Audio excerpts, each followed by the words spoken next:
क्या होगा। प्रियजनों, आप लोगों ने पहले सीखा हमें दशमांश कैसे देना चाहिए, फिर आप लोगों ने सीखा कि हमें दशमांश को विलंब से नहीं देना चाहिए, फिर आप लोगों ने सीखा कि हमें दशमांश किसको देना चाहिए।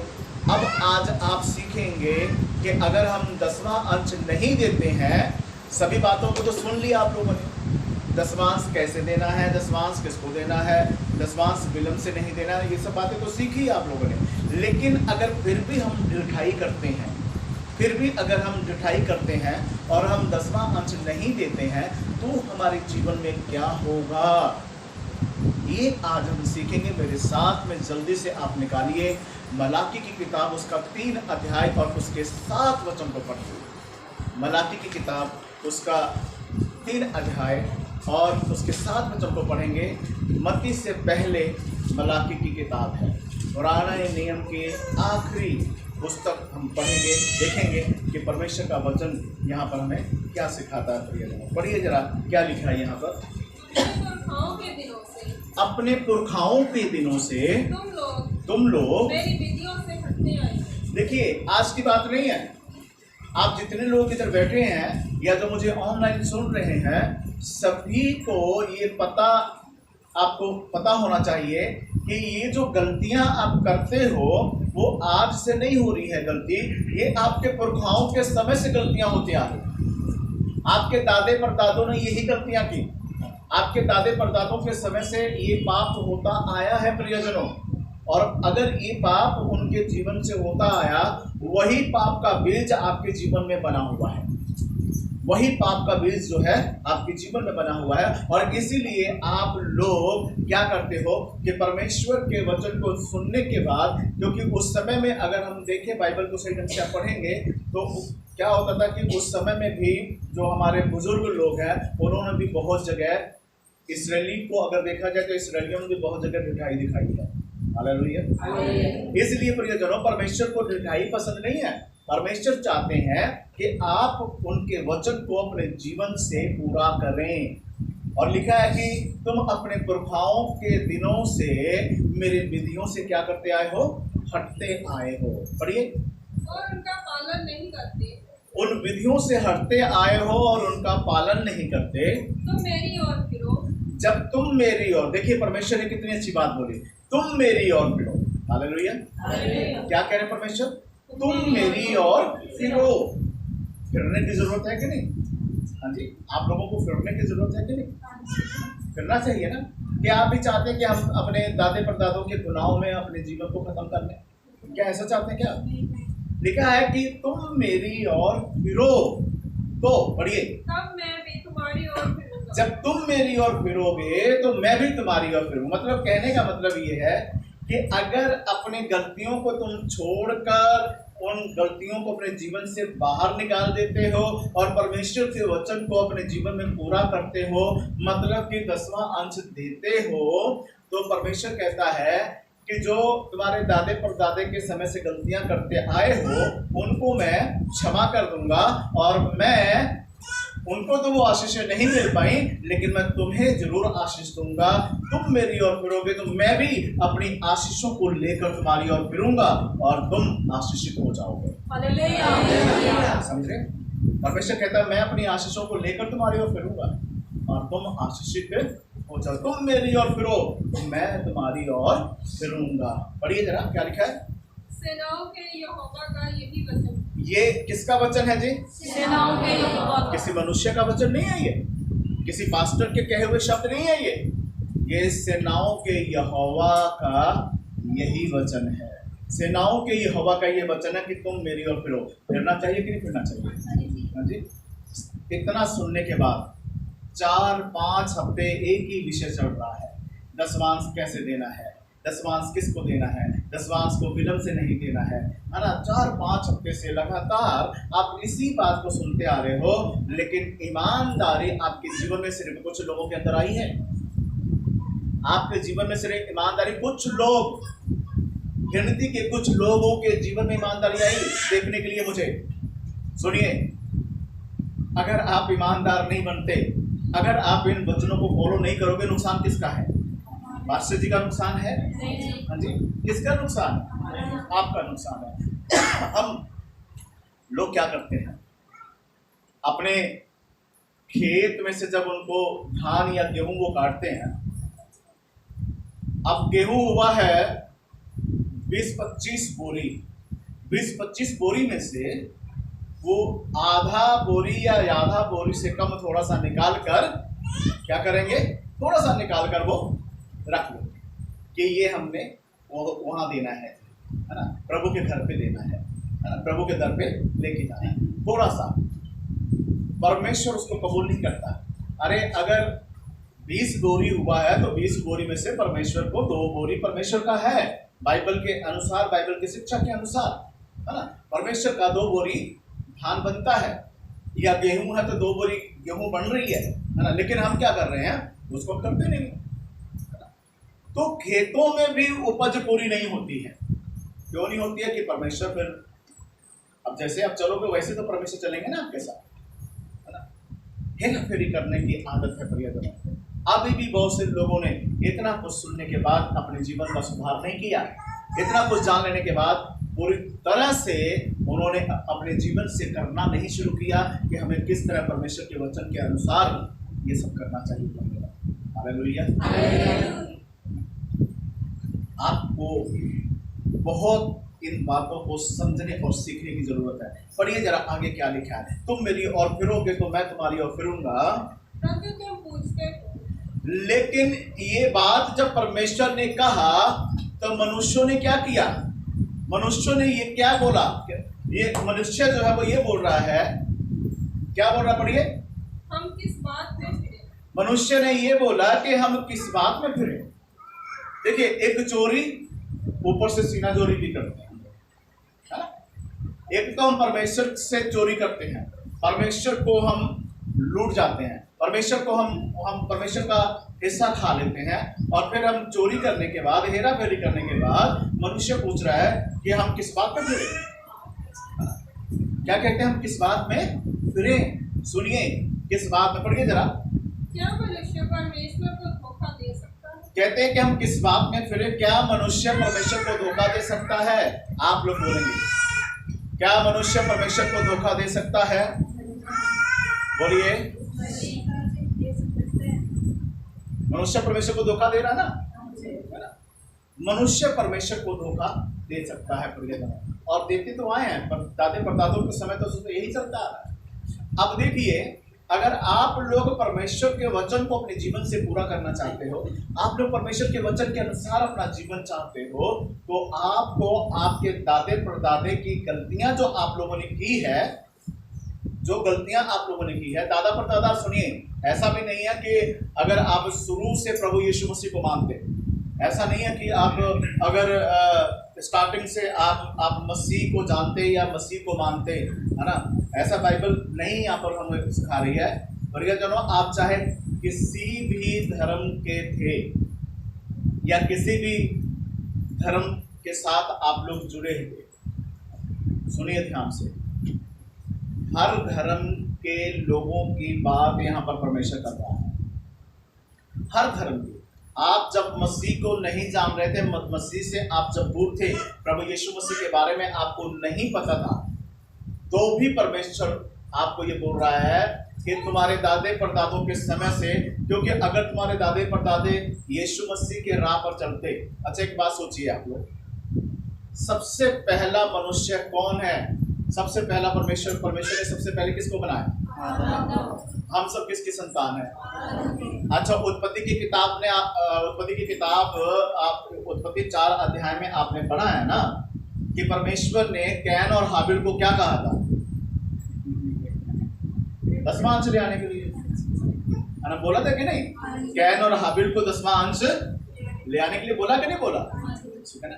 अब आप यही सोचिए, जो पहला मनुष्य इस संसार का है, जो पहला मनुष्य आदम, जब उनको परमेश्वर ने और उनके बच्चों को परमेश्वर ने 10वां अंश देने के लिए बोला, तो आप और हम क्या हैं, इधर हैं सब लोग।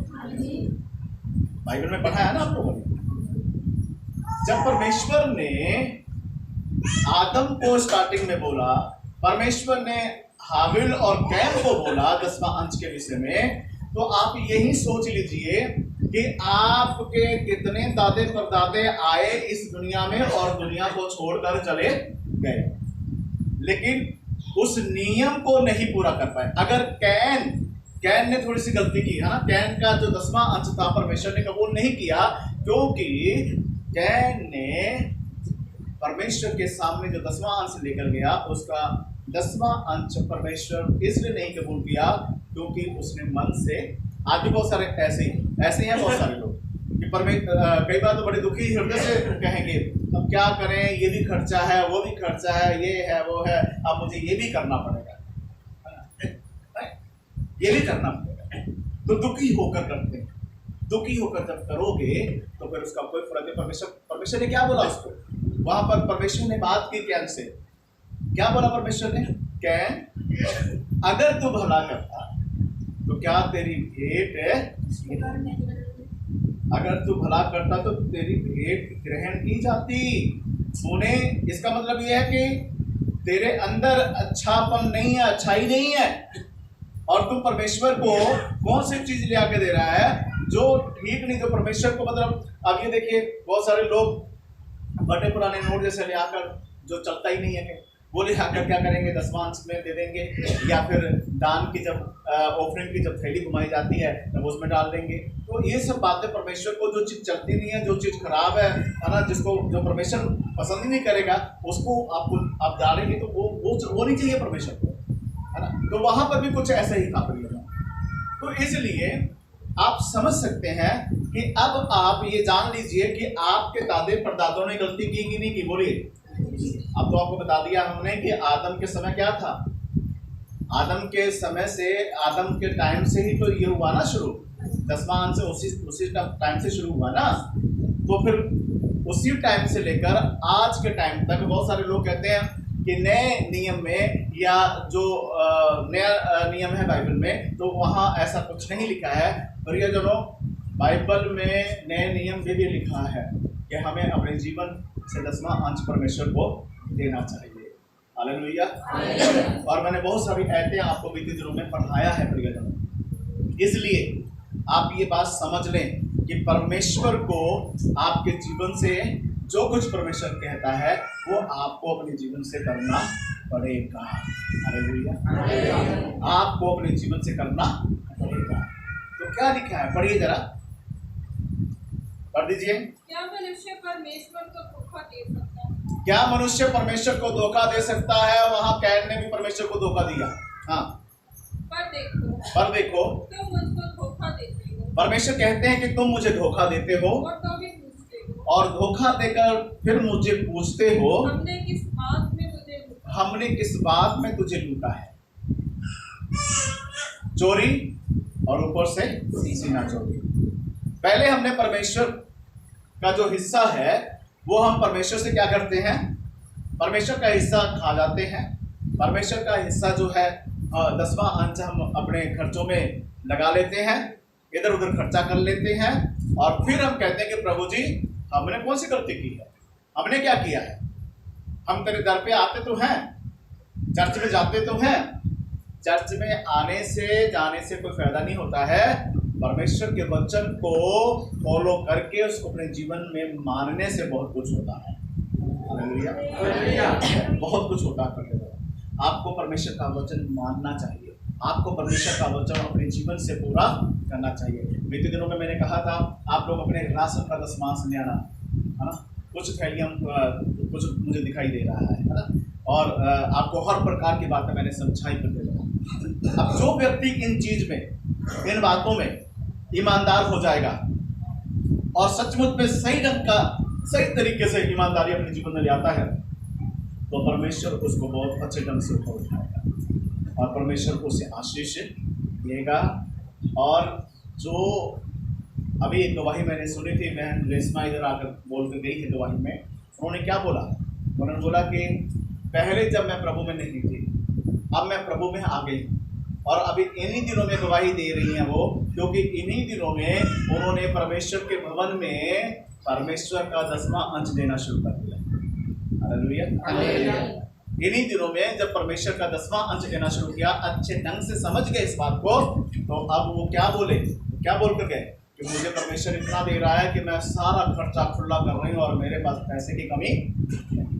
हालेलुया, अच्छी बात है, अच्छी बात है कि नहीं? तो क्यों हो रहा है? जब हम इस चीज को अपने जीवन से करते हैं तो परमेश्वर ने कहा है तुम मेरी ओर फिरोगे तो मैं भी तुम्हारी ओर फिरूंगा। जब तुम अपनी आदत को सुधार लोगे, अपने आप को ठीक कर लोगे, तो मैं भी, परमेश्वर कहता है, तुम्हारी ओर फिरूंगा और मैं तुम्हारे लिए आशीष लेकर आऊंगा।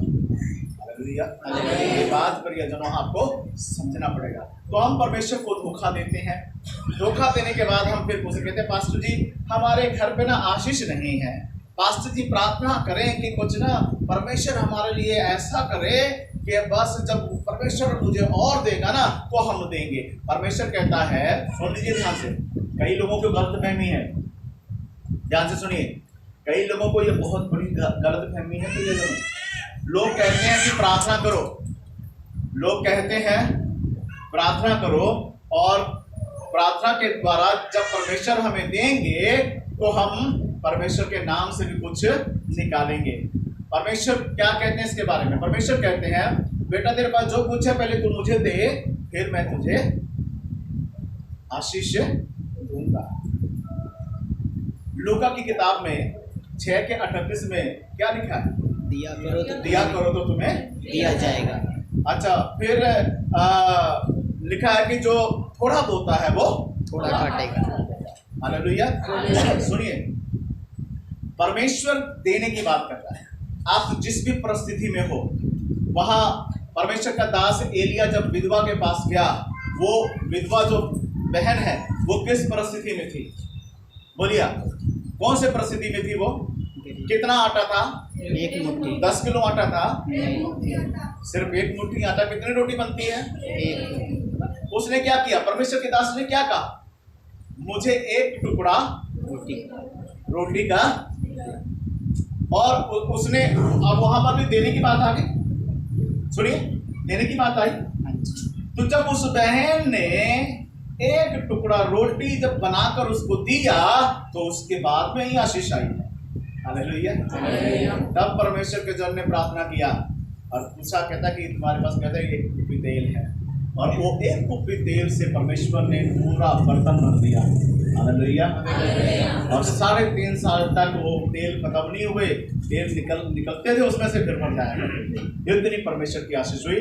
आपको जो लोगों की सोच ये है कि जब मुझे परमेश्वर देगा तब हम करेंगे, अब परमेश्वर करे तो करेंगे, है ना, ये सोच लेकर चलोगे तो कभी नहीं होगा तुम्हारे जीवन में कुछ भी। जो मुझे ऑनलाइन देख रहे हैं, सुन रहे हैं, आप लोग ध्यान से समझ लीजिए इन बातों। परमेश्वर ये चाहता है पहले तुम दो। जब तुम परमेश्वर को दोगे तो परमेश्वर तुम्हें बहुतायत से देगा, और परमेश्वर तुम्हें इतना देगा कि तुम्हारे पास रखने के लिए जगह नहीं होगी। हालेलुया। कितनों को समझ आ रहा है? सबको समझ आ रहा है? क्या कह रहा है परमेश्वर? अरे वो विधवा बहन जो है, बाइबल में हमने बहुत बार पढ़ा, ठीक है, उसकी परिस्थिति तो देखी ना आप लोगों ने क्या थी। वो क्या सोच रही थी? बस अब मैं लकड़ी बीन रही थी, और लकड़ी बीनते बीनते परमेश्वर का दास वहां पर एलिया पहुंच गया वहां पर, और उसने कहा कि मुझे 1 टुकड़ा रोटी ले आकर दे। उसको देना पड़ा। जब उस बहन ने दिया तो परमेश्वर ने उसको। हालेलुया। कितनों को समझ आ रहा है? ये बात समझ आ रहा है सबको? हाँ जी। एक बात याद रखे कि जिस भी परिस्थिति में हो आपको पहले परमेश्वर के लिए, हम क्या कहते हैं, बाइबल में क्या लिखा है? यहोवा को स्मरण करके सब काम करना, लिखा है ना। यहोवा को स्मरण करके, नीति वचन की किताब में लिखा है ना, यहोवा को स्मरण करके सब काम करना। तो आपको परमेश्वर को स्मरण करना है, याद करना कि प्रभु मेरे जीवन में सिर्फ आज एक मेरे पास सिर्फ 100 रुपये है प्रभु, लेकिन मैं चाहता हूँ प्रभु, मैं इसमें भी ईमानदार बनना चाहता हूँ, इसमें प्रभु मैं ईमानदारी अपने जीवन से पूरा करना चाहता हूँ। सुनिए, उसमें अगर आप 100 रुपीज़ में या 100 रुपये में वफादार हो, या आप 10 रुपये में वफादार हो, परमेश्वर आपको आशीष देगा। कईयों की गरीबी खत्म नहीं होती। जानते हो क्या कारण है? क्या कारण है? एक बार फिर से रिपीट करूंगा। 2005 में 15 साल हो गए हैं। 2005 में ₹2 का, मान लीजिए मैं कहीं गया किसी गिरवे, अगर मुझे किसी ने ₹5 दिए तो मैंने उसमें से 50 पैसे बचाए। ₹5 का कितना दशमांश निकलेगा? ₹5 का दशमांश कितना निकलता है? 50 पैसे। 50 पैसे निकलेंगे, रुपए नहीं। हालेलुया। 50 पैसे दशमांश। मैं क्या करता था, मैं दुकानदार को बोलता था कि भैया मुझे इतने पैसे चाहिए वापस, नहीं है तो कोई बात नहीं, ये चीज नहीं लेंगे। और फिर उसमें हमारा ₹1, अगर 50 पैसे खुले नहीं तो कोई बात नहीं, ₹1 मुझे तो कम कर दो चीज़, कोई बात नहीं। हम ईमानदारी से 10वां अंश निकालते रहे। हालेलुया।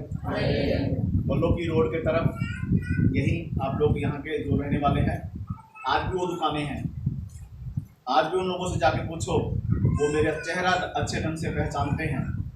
और जहाँ पर हम यहाँ पर आकर किराए पे रहे, पहले जहाँ पर किराए पे रहे, वो माता भी आज वो जीवित है, आज भी जीवित है वो। उनसे जाकर पूछो कि हम लोग क्या करते हैं, आप पूछेंगे तो वो लोग बताएंगे कि ये लोगों का जीवन क्या है। तो प्रियजनों, परमेश्वर ऐसे नहीं उठाता है। जो परमेश्वर कहता है जब तुम वो करोगे तो परमेश्वर तुमको। हालेलुया, हालेलुया, ठीक है। सुनिए क्या लिखा है, पढ़िए जरा, आगे पढ़िए, यहाँ पर पढ़िए क्या लिखा है। दशमांश और उठाने की भेंटों में, दशमांश और उठाने की भेंटों में तुम पर भारी श्राप पड़ा। दशमांश और उठाने की भेंटों में तुम पर क्या पड़ गया है? भारी श्राप। भारी श्राप। ये श्राप कौन लेकर आया? मैंने क्या बोला आपको? विषय क्या है? अगर 10वां अंश नहीं देंगे तो क्या होगा? अगर 10वां अंश नहीं देंगे तो क्या होगा? सुन लीजिए, अगर 10वां अंश नहीं देंगे तो ये जो श्राप है ये परमेश्वर की ओर से ही है। यहाँ पर 2 बातें हैं। एक श्राप शैतान की तरफ से होता है। एक व्यक्ति अगर कोई श्रापित है तो वो शैतान की तरफ से। जो व्यक्ति शैतान की तरफ से श्रापित है उसका हल है, उसका हल ये है कि उसको यीशु मसीह के नाम से बंधन तोड़ेंगे। यीशु के पवित्र लहू के द्वारा उसका श्राप और उसका जीवन जो श्रापित हुआ है उससे वो मुक्त हो जाएगा, उसको मुक्ति मिल जाएगी। हालेलुया, क्योंकि वो शैतान की तरफ से श्रापित था। हालेलुया। लेकिन ये जो श्राप, वो इसलिए उसको मुक्ति मिलेगी क्योंकि वो शैतान की तरफ से था, तो इसलिए परमेश्वर ने उसको छुड़ाया।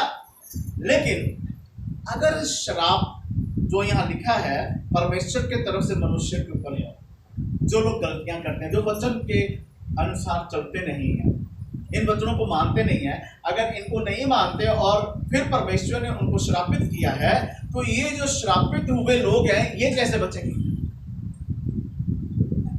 आपको कोई और प्रॉब्लम आती तो यीशु के नाम से दुआ कर लेते हो, है ना?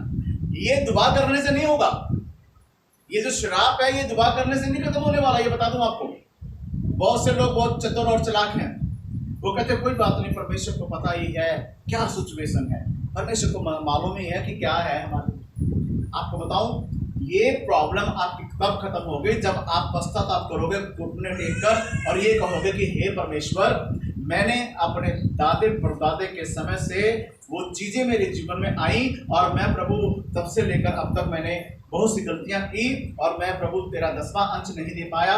प्रभु मैंने बहुत सी बातों में मैं गलत साबित हो गया। मैं प्रभु उन बातों को अपने जीवन से खत्म करता हूँ, मैं उन बातों को प्रभु अपने जीवन से खत्म करता हूँ। मैं ये पाप करने की जो मेरी आदत है, गुनाह करने की जो मेरी आदत है, जो मैं 10वां अंश नहीं दे पाता, प्रभु मैं इससे छुटकारा पाना चाहता हूँ और मैं चाहता हूँ कि मैं ईमानदारी के साथ प्रभु 10वां अंश दिया करूँ। इस तरीके से जब तुम प्रार्थना करोगे, पश्चाताप करोगे, उपवास रखोगे, तो परमेश्वर तुमको क्षमा कर देगा। और वही बात फिर से रिपीट करूंगा, परमेश्वर कहेगा तुम मेरी ओर फिरेगा तो मैं तेरी ओर फिरूंगा। परमेश्वर तुम्हारी ओर फिर जाएगा और जब परमेश्वर तुम्हारी ओर फिरेगा तो तुम्हारे लिए आशीष लेकर आएगा। हालेलुया। पर परमेश्वर क्या चाहता है? पहले तुम फिरो। क्या हो जाता है? भारी श्राप। आज बहुत सारे लोग अपने श्रापित जिंदगी से मुक्त नहीं हुए, कर्जे में फंसे हुए हैं, है ना, पता नहीं कौन कौन सी मुसीबत में फंसे रहते हैं। जब देखो तब रोने की आदत है, रोते रहते हैं। क्यों? सुनिए, ये रोने की आदत ऐसे नहीं जाएगी। घुटने टेककर क्षमा मांगे परमेश्वर से और इस बातों को अपने जीवन से पूरा करें। इन बातों को अपने जीवन से पूरा करें। पिछले 4-5वां हफ्ता हो गया मुझे यही बताते हुए आपको कैसे आशीष मिलेगी। आपके आर्थिक तंगी अगर आप दूर करना चाहते हो, फाइनेंशियली तौर से आप स्ट्रांग होना चाहते हो, आपको ये वचन अपने जीवन से पूरा करना पड़ेगा। बहुत सारे लोग इन बातों को जब सुनते हैं तो वो ये कहते हैं कि शायद पास्टर जी अपने लिए सब कुछ बोलते हैं। नहीं प्रियजनों, परमेश्वर का वचन है, याद रखें कि परमेश्वर का वचन अगर मैं पास्टर हूं, अगर मैं पूरा करूंगा तो परमेश्वर मुझे आशीष देगा। अगर मैं नहीं पूरा करूंगा तो मुझे भी श्रापित वाली ही जिंदगी जीने पड़ेगी। परमेश्वर किसी के साथ पक्षपात नहीं करता है। परमेश्वर किसी के साथ पक्षपात कभी भी नहीं करता प्रियजनों। इसलिए परमेश्वर के वचन को समझने की कोशिश करें कि प्रभु का वचन क्या कहता। पढ़िए जरा आगे। तुम पर भारी श्राप पड़ा है, तुम पर भारी शराब पड़ा है, कि तुम मुझे लूटते हो। तुम मुझे क्या करते हो? लूटते हो। हालेलुया। तुम मुझे क्या करते हो? लूटते हो। इसलिए परमेश्वर के बातों को समझने की कोशिश करें और परमेश्वर के वचन को अपने जीवन में आप लागू करें ताकि परमेश्वर आपको बहुतायत से आशीष दे। थोड़ा सा आगे पढ़िए और क्या लिखा है? सारे दशमांश भंडार में ले आओ। सारे दशमांश परमेश्वर के चरणों में लेकर आओ। हालेलुया। सारे दशमांश। अच्छा, यहाँ पर एक चीज की बात की क्या परमेश्वर ने? बोलिए, इधर ध्यान दीजिए। एक चीज की बात को नहीं कर रहा है परमेश्वर। क्या कह रहा है प्रभु? सारे दशमांश, मतलब आपके जीवन का दशमांश, आपके पैसे का दशमांश, आपके राशन का दशमांश, और जो कुछ भी आप खाते पीते हो हर चीज का दशमांश कहाँ ले आना? परमेश्वर के भवन। परमेश्वर के भवन में लेकर, परमेश्वर के दास के पास लेकर आना। इसलिए आपने बताया था कि दशमांश किसको देना है। तो भवन में ले आने का मतलब कि परमेश्वर के दास के पास, मतलब पास्टर के पास लेकर आना है। Hallelujah, hallelujah. जब ये सब हम करेंगे तो परमेश्वर हमें आशीष देगा। एक उदाहरण बताऊंगा आपको। कितने लोग हननिया और शफीरा के बारे में जानते हैं? कहाँ लिखा है? प्रेरितों के काम। प्रेरितों के काम में 5 अध्याय। अच्छा, क्या हुआ था वहां पर? जल्दी से पढ़ते हैं जरा। 5 अध्याय निकालिए। प्रेरितों के काम 5 अध्याय निकालिए। उन्होंने अपनी भूमि बेची। हाँ, ध्यान से बाइबल अपनी खोलिए पहले जल्दी और देखिए, इस चीज को सीखेंगे। प्रेरितों के काम 5 अध्याय उसके 1 वचन से पढ़िए। यहाँ पर कुछ पढ़कर देखते हैं कि परमेश्वर का वचन यहाँ में क्या सिखाता है। हनन्याह नामक एक मनुष्य, हनन्याह नामक एक मनुष्य और उसकी पत्नी सफीरा ने, उसकी पत्नी शफीरा ने कुछ भूमि बेची, उन्होंने कुछ भूमि बेची और उसके दाम में से कुछ रख छोड़ा। और उसके दाम में से कुछ रख छोड़ा। अब इस बात को समझिएगा। अब जो कुछ रख छोड़ा वो क्या था? उन्होंने परमेश्वर के साथ वायदा किया, परमेश्वर के जन के सामने, कि हम अपनी भूमि बेचकर सारा जो कुछ भी है वो आपके पास लेकर आएंगे। ऐसा उन्होंने वायदा किया था परमेश्वर के जन के साथ। लेकिन हुआ क्या? उन्होंने चालाकी की। दोनों ने, पति और पत्नी, सुनिए, इधर ध्यान दीजिए, इधर ध्यान रखिए आप लोग। हालेलुया। पति और पत्नी ने दोनों ने क्या किया? सहमति जताई। पैसों में से कुछ पैसा अपने पास छुपा कर रख लिया। आज भी बहुत सारे लोग ऐसे हैं। कोई जमीन बेचता है या कोई कुछ चीज बेचे, है ना, तो वो परमेश्वर को, उसमें से परमेश्वर को देना भूल जाते हैं, है ना। या मान लीजिए आप कोई नौकरी कर रहे हैं। फॉर एग्जाम्पल, मान लीजिए कि आप कोई नौकरी कर रहे हैं और आपके मान लीजिए हमारे बीच में कन्हैया जी बैठे हैं। इन्होंने मेरा ख्याल काफ़ी सालों से कारपोरेशन में नौकरी करते आ रहे हैं। अब ये रिटायर हो गए, है ना। अब रिटायर हो गया तो इनका कुछ फंड होगा, है ना। उदाहरण दे रहा हूँ मैं, ध्यान से सुनिए। इनका कुछ हो सकता है कि फंड में इनको 20 लाख मिले, हो सकता है कि इनको 15 लाख मिले। चलो हम 15 लाख मान लेते हैं। अगर 15 लाख रुपए इनको फंड दिया गया, जो भी इन्होंने मेहनत की, जो कुछ जमा था वहाँ से गवर्नमेंट ने इनको जो पैसा दिया है, अब उसमें से कन्हैया जी ने क्या किया? वो जमा कर लिया। इधर ध्यान दीजिए। कन्हैया जी ने क्या कर लिया? जमा कर लिया। और इन्होंने परमेश्वर को नहीं याद किया। ये इस बात को भूल गए कि मैं इतने साल तक नौकरी करता रहा और इतने साल की नौकरी में मेरे को परमेश्वर ने अच्छा श्वास दिया, और ये जो श्वास है वो परमेश्वर की देन है, और मैं उसके दिए हुए तंदुरुस्ती के साथ इतने साल मैंने नौकरी की परमेश्वर के अनुग्रह में रहकर। तो याद रखते हुए जब उसमें से अगर परमेश्वर का 10वां अंश ये निकालें तो परमेश्वर इनसे बहुत खुश होगा, और अगर इन्होंने नहीं निकाला तो क्या होगा? तो फिर यही प्रॉब्लम आ जाएगी प्रियजनों। हालेलुया। और बहुत से लोग ऐसे करते हैं, बहुत से लोग ऐसे ही करते हैं, बहुत से लोग परमेश्वर के वचन को समझते नहीं है प्रियजनों। हमने क्या होता है, कई बार क्या होता है, मुझे माफ करना, मैं ये नहीं कह रहा हूं कि आप ऐसे हैं, ऐसा नहीं बोल रहा हूं मैं, लेकिन एक उदाहरण दे रहा हूं आपको सीखने के लिए। बहुत से लोगों को क्या हो जाता है दिल में ना तकलीफ, क्या 1.5 लाख रुपए 10 माह से निकालना पड़ेगा, 1.5 लाख में 50,000 और डालकर 50 गज का जमीन बन जाएगा। हालेलुया। तो चलो पास्टर जी को घर बुलाते हैं, बढ़िया भोजन कराएंगे, 500 रुपये हाथ में रखेंगे, पास्टर जी से आशीर्वाद ले लेते हैं। वो परमेश्वर कबूल नहीं करेगा। पास्टर जी तो जो पास्टर लोग होते हैं वो बड़ा भोलेपन में रहते हैं, बता दूं आपको। उनको ये होता है यार परमेश्वर, हमने प्रार्थना करनी है, हमें परमेश्वर के और से इजाज़त दी गई है कि तुम प्रार्थना करो लोगों के लिए, सबके लिए। हम प्रार्थना जरूर करेंगे, लेकिन आपके मन की बात तो परमेश्वर जानता है, ठीक है ना? तो परमेश्वर वहाँ क्या करेगा? आपको फलवंत नहीं होने देगा, आपको फलने नहीं देगा परमेश्वर। इसलिए क्या करना है प्रियजनों? हमें ईमानदारी के ऊपर रहना है, हमें परमेश्वर के वचन के ऊपर अटल रहना है कि मुझे हर बात में परमेश्वर के वचन को अपने जीवन से पूरा करना है। तो इसलिए बहुत से ऐसे लोग हैं, मैं एक ऐसे करोड़पति व्यक्ति को जानता हूँ जलंधर में, एक ऐसा करोड़पति व्यक्ति है। उनके जीवन में एक चीज मैंने देखा, प्रभु के दास, परमेश्वर के दास पास्टर जे एन बाजवा जी, उन्होंने उनको एक बात सिखाई, अगर आप चाहते हो कि आपका बिजनेस बढ़े तो आपको इन बातों के प्रति ईमानदार हो जाना है। और मैंने खुद अपने आंखों से देखा कि उनको परमेश्वर ने बड़ी तेजी से बढ़ाया, और परमेश्वर के अनुग्रह से उनके जीवन में बहुत सारी आशीष।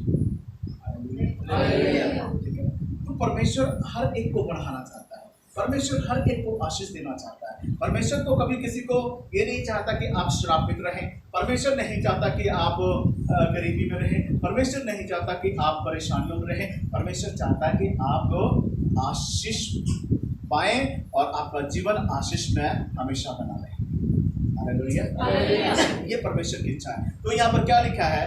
हननिया और शफीरा ने क्या किया? इन्होंने कुछ दाम खरीदने बेचने के बाद में उन्होंने उसमें से कुछ पैसे रख लिए। पढ़िए। और ये बात उसकी पत्नी भी जानती थी। ये बात उसकी पत्नी भी जानती थी। देखो, पत्नी ने भी उसको पता है, लेकिन पत्नी ने रोका नहीं। पत्नी ने ये नहीं कहा कि कोई बात नहीं, ऐसे मत करो, ये गुनाह है, ये पाप है। कई पत्नियां ऐसे ही हैं, वो भी फटाफट गलत बात के लिए फटाफट हामी भरती हैं। ऐसे नहीं होना चाहिए। अब देखिए आगे क्या हुआ इनके साथ में, पढ़िए। और उसका एक भाग लाकर प्रेरितों के पाँव के आगे। कितना भाग दिया? पूरा भाग नहीं, एक भाग ले आकर प्रेरितों के, मतलब परमेश्वर के दास के चरणों में ले आकर रख दिया। हाँ जी। पतरस ने कहा, हे हननिया, शैतान ने तेरे मन में ये बात क्यों डाली? हे हननिया, परमेश्वर का दास पतरस कहता है, हे हननिया, तेरे मन के अंदर शैतान ने ये बात क्यों डाली? अब यहाँ पर पॉइंट जरा सुन लीजिए। अगर ऐसे काम आप करते हो तो ये कौन मन में डालता है? शैतान। बोलिए। शैतान। ये मन में कौन डालता है? शैतान। शैतान डाल रहा है ना, है ना? तो फिर आपको क्या करना माननी चाहिए? हम तो शैतान की बात सुन लेते हैं और कहते हैं ठीक है। फिर क्या? फिर अपने अपने आप को हम क्या कहते हैं? अपने आप को फिर हम ये कहेंगे, ऐसे थोड़ा होता है, सबको देखना पड़ता है ना? ये नहीं होना चाहिए। प्रेरित लिखा है कि ऐसी बात जो है परमेश्वर, वहाँ लिखा है परमेश्वर का जन कह रहे हैं कि तेरे मन में ये बात शैतान ने क्यों डाली? हाँ पढ़िए। शैतान ने तेरे मन में ये बात क्यों डाली कि तू पवित्र आत्मा से बोले? कि तू पवित्र आत्मा से क्या बोले? झूठ बोले। सुनिए, शैतान हमारे मन में क्यों डालेगा? पहली बात, क्यों डालेगा?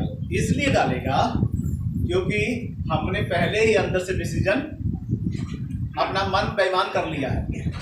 हमारे मन के अंदर पहले से बेईमानी आ गई है ना। हमने इस चीज के बारे में सोचना शुरू कर दिया। लोग सोचना शुरू कर देते हैं, और जब सोचोगे तो शैतान फट आपके दिमाग में पकड़ेगा और आपसे गलती कराएगा। और यही हुआ, परमेश्वर का जन वहां पर पतरस से बैठे हुए हैं, और वहां पर जब ये गए तो परमेश्वर के जन ने जब बोला कि तूने ये क्यों ऐसा हुआ तेरे साथ, और क्यों शैतान ने तेरे मन में ये बात डाली, तो आगे क्या होता, पढ़िए जरा, क्या हुआ? पवित्र आत्मा से झूठ बोले, कि तू पवित्र आत्मा से झूठ बोले, और भूमि के दाम में से कुछ रख छोड़े, और भूमि के दाम में से कुछ रख छोड़े। जब तक मैं तेरे पास रही क्या तेरी ना, जब तक वो भूमि तेरे पास थी तो तेरी ही थी, और जब बिक गई तो क्या तेरे वश में ना था, और जब बिक गया तो भी तेरे वश में था। तूने ये बात अपने मन में क्यों विचारी, तूने ये बात, हेरा फेरी करने की बात अपने मन में क्यों विचारी? तू मनुष्यों से नहीं, तू मनुष्यों से नहीं, परंतु परमेश्वर से झूठ बोला है। तूने मनुष्यों से नहीं, परमेश्वर से झूठ बोला है। ये बातें सुनते ही हनन्याह गिर पड़ा, ये बातें सुनते ही हनन्याह गिर पड़ा और प्राण छोड़ दिए। और प्राण छोड़ दिए। हनन्याह गिर पड़ा और प्राण छोड़ दिए। जानते हो क्यों ऐसा हुआ? इसलिए हनन्याह ये सोचने लगा कि हमने तो चोरी छुप कर ये काम किया, लेकिन ये इनको कैसे पता चल गया। और ये बात वो जब सब कुछ परमेश्वर के जन ने बोला, वहीं पर उसने अपना प्राण जो है वो छोड़ देता है, मतलब उसकी मृत्यु हो जाती है। समझे मेरी बात? उसकी मृत्यु हो जाती। क्यों हुई मृत्यु? आप बोलिए। उसकी गलती के कारण। हाँ जी, उसकी मृत्यु क्यों हुई? अरे बोलिए भाई लोग। परमेश्वर के नहीं, उसने परमेश्वर के वचन को अपने जीवन से पूरा नहीं किया। हालेलुया। तो आप लोग क्या करते हैं? अगर हम, इसका मतलब ये है कि अगर हम भी ऐसा करेंगे तो हम क्या हैं? बाइबल में लिखा कि पाप की मजदूरी क्या है? हाँ जी, अगर हम पाप करते तो मौत ही है ना। अगर पाप करेंगे, गलती करेंगे तो क्या है हमारे लिए? मौत। हालेलुया। इसलिए आपको अपने आप के बारे में सोचना चाहिए। यहाँ पर और देखिए, पहले हनन्याह आया, लेकिन पीछे उसकी पत्नी भी आ रही है। क्या हो रहा है जरा पढ़िए, यहाँ पर आगे लिखा हुआ है। और सब सुनने वालों पर बड़ा भय छा गया। और सब लोग जो सुन रहे थे वहां पर बड़ा भय छा गया कि ये इसने झूठ बोला, परमेश्वर के दास के चरणों में आकर यहाँ पर इसने हेरा फेरी की और इसके साथ फिर ये दुर्घटना हुई। ये सब जब लोगों को पता चला तो लोग बड़े भयभीत हुए। पढ़िए। फिर जवानों ने उठकर उसकी अर्थी बनाई, जवानों ने उठकर उसकी अर्थी बनाई और बाहर ले जाकर काट दिया। और बाहर ले जाकर उसको गाड़ दिया। हाँ, लगभग 3 घंटे के बाद उसकी पत्नी जो कुछ हुआ था ना जानकर, जो कुछ भी हुआ था उसकी पत्नी को नहीं पता है। 3 घंटे हो गए, पति घर नहीं आया। कितने घंटे हो गए? 3 घंटे हो गए, हनन्याह वापस नहीं आया। तो पत्नी उसको देखने के लिए आ रही है। तब पतरस ने उससे कहा, तब पतरस ने उसको भी बोला, मुझे बता क्या तूने ये भूमि इतने ही में बेची थी? पतरस ने परमेश्वर के जन ने बोला कि ये बता कि ये जो भूमि तुम लोगों ने बेचा है इतने ही दाम में बेचा? उसने कहा हाँ। उसने कहा हाँ, इतने में ही बेचा था। हाँ, इतने ही में। पतरस ने उससे कहा, हाँ, ये क्या बात है कि तुम दोनों ने प्रभु की आत्मा की परीक्षा के लिए एकता किया? हाँ, पढ़िए। देख, तेरे पति के गाड़ने वाले द्वार ही पर खड़े हैं, हाँ, और तुझे भी बाहर ले जाएंगे। ओह, क्या होगा? तो क्या बोल कहता है कि देख, अभी तो तेरे पति का जो बॉडी है वो उठाकर बाहर लेके उसको भी गाड़ कर आकर ये खड़े हैं। अब देखो तुझे भी लेके जाएंगे। तो क्या होता? पढ़िए। तब वे तुरंत उसके पांव पर गिर पड़ी हाँ, और प्राण छोड़ दिए। तुरंत पांव पर गिरी और वहीं पर वो क्या हो जाती है? हाँ जी, अब दोनों क्या हो गए? हाँ जी, क्या हो गए? दोनों मर गए ना। दोनों मर गए। अब दोनों मर गए। अब वो मरने के बाद क्या करेंगे? वो पैसा जो छुपा कर रखा था उसका क्या करेंगे? वो पैसा कहाँ गया? जो उन्होंने छुपा लिया उसका कुछ बना? बोलो, आप बोलो बहनों, बोलो, कुछ बनेगा? वो पैसा मिट्टी में क्या होगा? गल जाएगा, सड़ जाएगा, खत्म हो जाएगा। हालेलुया। प्रियजनों, जब कोई भी व्यक्ति मरता है तो कोई साथ में कुछ लेकर नहीं जाता है। कोई किसी भी व्यक्ति की जब मौत हो जाती है तो वो कुछ साथ में लेकर नहीं जाता है। और प्रियजनों, ये याद रखें, किसी की जहर मौत हुई या कोई किसी बात के कारण मर गया, लेकिन वो कोई भी जन कुछ भी लेकर नहीं जाता है। और मैं आपको यही बताना चाहता हूँ, आप परमेश्वर से ईमानदार बने। अब देखिए, यहाँ पर उन्होंने धोखा किया। हमारे बहुत से दादे परदादों के समय से यही चीज़ें चलती आई और लोग जो हैं ऐसे ही दुनिया को छोड़कर जाते रहे। लेकिन परमेश्वर चाहता है कि आप अपने जीवन का सुधार करें। बाइबल में लिखा हुआ है, परमेश्वर का वचन जब पढ़ लेना बाद में आप लोग, कुरिन्थियों की किताब 4 अध्याय, पहला कुरिन्थियों 4 अध्याय उसके 21 वचन में लिखा है, तुम क्या चाहते हो। पहला कुरिन्थियों 4 अध्याय 21 वचन में लिखा है कि तुम क्या चाहते हो कि परमेश्वर तुम्हारे पास, हाँ जी, छड़ी लेकर आए या प्रेम या नम्रताई की आत्मा के साथ। परमेश्वर कहता है तुम क्या चाहते हो। तो परमेश्वर के प्रियजनों, आप ध्यान से सुनिए, आपको परमेश्वर कहता है कि तुम क्या चाहते हो। तो आपको क्या करना चाहिए, अपने आप को परमेश्वर के सामने दीन हलीम बनाकर घुटने टेक देने चाहिए, अपने जीवन का सुधार करना चाहिए। कहीं ऐसा ना हो कि इनके जैसे हालात हमारे भी जीवन में ना आ जाएं। कहीं ऐसा ना हो कि हम भी इस दुनिया से कूच कर जाएं गुनाह में, और जब हम गुनाह में चले जाएंगे प्रियजनों, फिर उसका क्या होगा, हमारा उद्धार नहीं होगा। यीशु मसीह के नाम से अगर आप उद्धार चाहते हो, अगर आप चाहते हो कि परमेश्वर की शांति कृपा आपके जीवन में बनी रहे, आपके बच्चों के जीवन में परमेश्वर की आशीष बनी रहे, तो प्रियजनों परमेश्वर के वचन को मानिए। दशमांश ना देने से क्या होगा, श्रापित हो जाएंगे आप, है ना। परमेश्वर से ज़्यादा चालाकी करोगे तो मर भी जाओगे आप। पढ़ रहे हैं ना, अभी पढ़ा ना आपने, अगर परमेश्वर से ज़्यादा चालाकी करेंगे तो क्या हो जाएंगे, हम मर जाएंगे प्रियजनों। अगर हम परमेश्वर से धोखा करेंगे तो हम श्रापित होंगे और फिर मर भी जाएंगे प्रियजनों, ठीक है। इसलिए आपको परमेश्वर के वचन को समझना चाहिए, और जब परमेश्वर के वचन को आप समझोगे, परमेश्वर के वचन को अपने जीवन में लेकर चलोगे, तो परमेश्वर आपको बताया से आशीष देगा प्रियजनों, ठीक है। लिखा है, नेहमिया की किताब निकाली मेरे साथ में, नेहमिया 13 अध्याय उसका 10 वचन। अगर हम 10वां अंश नहीं देते हैं तो क्या होता है, हम परमेश्वर के काम को रोकते हैं। हम परमेश्वर के काम को क्या करते हैं, रोकते हैं। और जब हम परमेश्वर के काम को रोकेंगे तो फिर परमेश्वर इस बात को बर्दाश्त नहीं करेगा। समझ रहे मेरी बातों को, इस बात का बर्दाश्त परमेश्वर नहीं करेगा, इन बातों को परमेश्वर बर्दाश्त नहीं करेगा। नेहमिया 13 अध्याय 10 वचन को पढ़िए, वहाँ पर कुछ ऐसी बात लिखी गई है कि परमेश्वर के जन जो वहाँ लेवी हैं और वो परमेश्वर की महिमा किया करते थे, लेकिन कलीसिया के वहाँ के लोगों ने जब परमेश्वर को देना बंद किया तो प्रियजनों वहाँ पर क्या नेहमिया बोलता है, हम देखेंगे कि परमेश्वर का वचन किस तरीके से। नेहमिया 13 अध्याय उसका 10 वचन।